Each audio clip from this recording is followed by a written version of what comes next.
Welcome back to the channel. My name is Chase, and today we will be mastering the meta with what I believe is one of the most underrated armies in the game. It is the Dragbat. So let's get right into it. Dragbat has been a strong, under-the-radar strategy for a while now, combining the tankiness of the dragons with the speedy cleanup potential of the bats for a devastating combo. The aim is to take out as much splash damage with the dragons as possible so that the low health swarm of bats can overwhelm remaining point defenses and finish off the back end of the base. Bats are great cleanup due to their speed, their ability to one-shot defenses as they get grouped up, and the fact that they don't trigger traps. Besides Lalo, Dragbat is also one of the most creative strategies in my opinion, as you can set it up in many different ways. The army looks like a standard mass dragon attack with 8 to 10 dragons and 10 to 14 balloons that are used to take out seeking air mines on the entry and distract point defenses as the dragons swoop in for the kill. The rest of the army camp spaces are used for setting the funnel, so sneaky goblins, baby dragons, yetis, or even electro dragons are great for keeping the main force on track. If there are any wizard towers on the outer edge of the base, where you'll be sending in the bats, you can also bring in Ice Golem to tank the splash damage and then save you a freeze. Speaking of bats, you typically bring 5 to 7 bat spells depending on how much value you need with them. If there's multiple wizard towers and a scatter shot or a multi-inferno on the back end, I might bring 5 so I can use more freezes. My army usually consists of 5 bats, 4 freezes, and 2 rages. A lot of clan castles run lava hounds, so that's why I don't bring a poison, and if super minions come out I just use a freeze on them and then the dragons can handle the damage. Just don't send your heroes into the range of the clan castle and you should be fine. Lightning spells can also be used in combination with an earthquake to set up an RC trick, or you can use the RC with an invisibility spell. Either of these options are great for setting up funnel for the dragons to go right to the core. You can bring either a blimp or a stone slammer with Dragbat.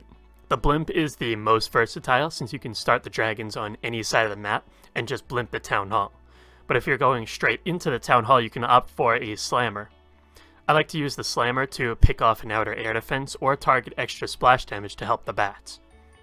If you go with the blimp for the town hall, you should bring a dragon and 5 balloons in the clan castle with a rage, and that will take care of the town hall. If you don't rage or freeze, the town hall will stay up though. The reason I don't suggest yetis or sneaky goblins is you don't want to lure the clan castle if there's a hound in it, otherwise your dragons will get stalled up and may not get the intended value. If the clan castle is not in range of the town hall, you can go for the sneaky goblins and or yetis for a safe town hall grab without the need for spell investment. Or you can just YOLO, cross your fingers while chanting, "No hound, no hound," and that should do the trick. Try not to pick bases with 3 or more air expos and all multi-infernos. It becomes too much to freeze to keep the dragons and bats alive. Since you can get super creative with Dragbat, there's not a straightforward entry to take, and you probably have to adapt your army and set up for different bases. Similar to most strategies, you want an entry for the dragons that's about as wide as the Warden aura, roughly 18 tiles, but it can be a bit wider. To decide where you're starting the dragons, look for clusters of air targeting splash damage, and then check the sweeper positioning. For splash damage, take notice of the Eagle, Town Hall, Scatter Shots, Wizard Towers, and Multi-Infernos, and then find an entry that has a good amount of those buildings, and is also not covered by a sweeper. Sweepers can be a nightmare to deal with by pushing your dragons off course and away from the value that you need. It's best to just avoid them or zap them out with 2 spell slots. To set the funnel, look for one side where you can send in your heroes so they can pick off a splash building or an air defense to help the dragons. And make sure the heroes won't lure the clan castle. I cannot stress this enough. The heroes should move down the side of the base parallel to the dragons so that they can narrow a path getting the dragons to the core. Also keep an eye out for possible RC tricks, which can set a solid funnel, getting rid of an entire compartment with a wizard behind. Have a plan for every splash building on the base. Everything in this attack is calculated. The dragons tend to fizzle in the core, so you should map out what they will get and what the bats are responsible for. On this last attack, Risty first identified all the splash damage, and then planned for each one, starting with the blimp to get the town hall and to set the path.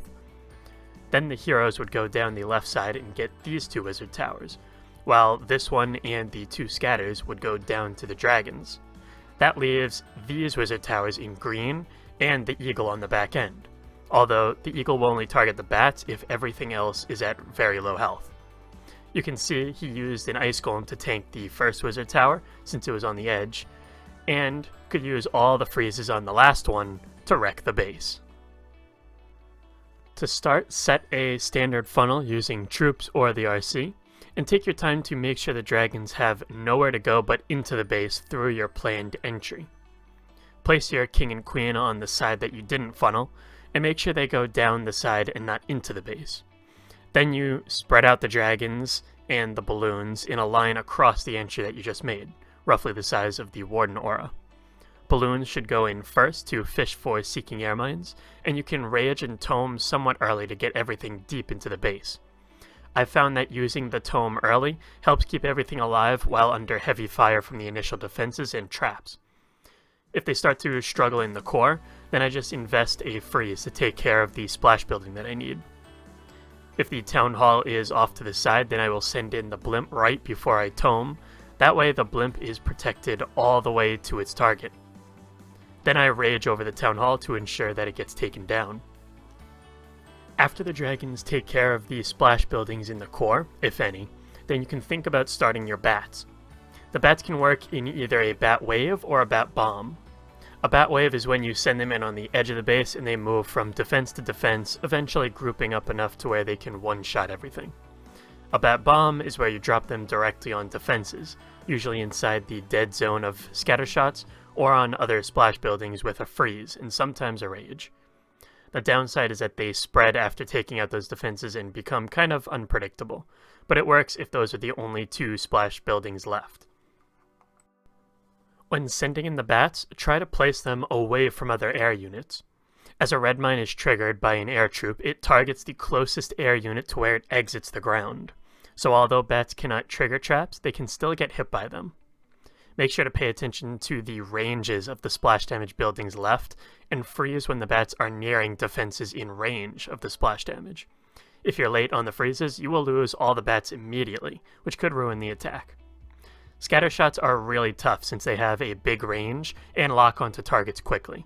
It's best to tank them with an ice golem or your RC if you still have her, or keep it frozen as the bats work their way over, or you can even bat bomb in the dead zone. Anyway works. A sneaky counter to the bats is a Tesla farm. Teslas have a fast hit speed, and 5 of them together makes the bats split up and the Teslas can pick them off very quickly. If a farm pops up, you may have to freeze it to keep the bats alive. And now we're going to check out a replay to reinforce these tips. In this attack, it was such a good base for Dragbat that I actually swagged my entire RC. I noticed that there are no sweepers pointing at 130-ish, and there's a multi 2 wizard towers and a scatter with the eagle in the core, so my dragons can get a lot of value. My heroes will funnel the 3 o'clock side, and those sneaky goblins at the bottom were used to force my heroes in to get the bottom wizard tower. I set an E-drag to funnel at the top, and then I just spread out my dragons and balloons so that they reach all the value in those initial compartments.